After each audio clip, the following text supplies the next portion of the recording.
We can hear ya! Look, I noticed just about everybody is about speech out tonight, so I'll keep mine about as long as it takes to make for Sean to make love tonight, just a few minutes. For those of you who don't know who I am, my name is Brett. I'm the best man and Sean's older brother. I've known Sean for about 26 amazing years now.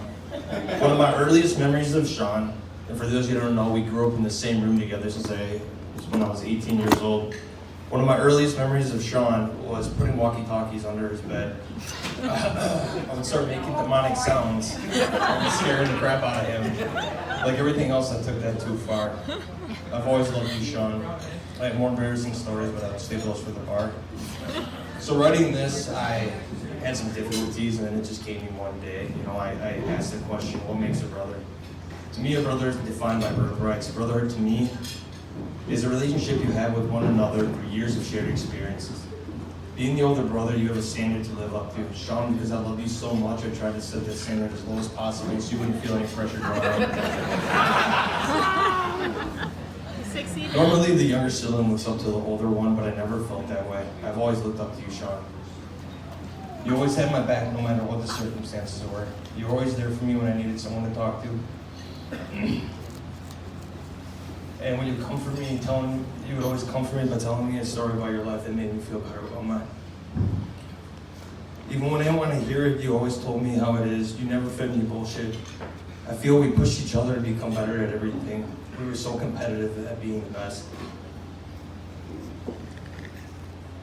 Unfortunately for me, you've always kicked my ass in pretty much everything we've ever done together. In video games, schooling, and most importantly, sports. You were so gifted when it came to sports. You were always bigger, stronger, but not faster than myself. I thought you were truly astonishing. That's what I thought. It was until I talked to one of your former teammates and he told me you struggled in every position. Something I'm sure Tiffany's well aware of, if not, good luck tonight.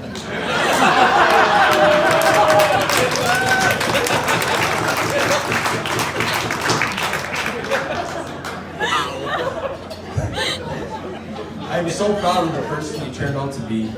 To stand up here as your best man, your best friend, and your brother, that really isn't a bigger honor. You truly are a great man, Sean.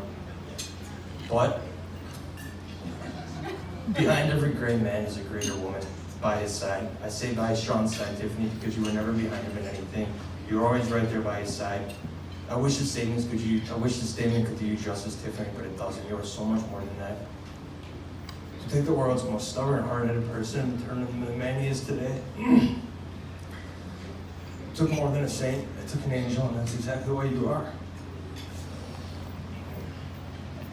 You never gave up when things got tough. You were always there for him. You believed in him. He didn't believe in himself. No. You always had both hands ready to grab him every time you needed a helping hand. You are truly a blessing from God. Anyone who ever has met you can realize that within moments. You are caring, compassionate, and so cold, very cold-oriented. You were exactly what Sean needed. You were exactly what Sean needed in his life. For that, Tiffany and myself and my family will forever be grateful. I love you so much, sis. I truly want to thank you for everything you've done for him. I know you both are going to have a long and happy marriage. I know this because if we look at history, it tends to repeat itself, sometimes for the worse, like JFK and Abraham Lincoln. But in this case, for the better.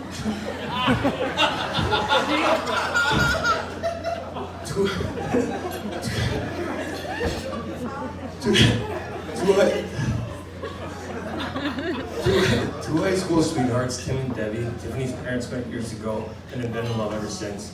Today, history is once again repeating itself with two high school sweethearts dying the knot. I could ask you guys to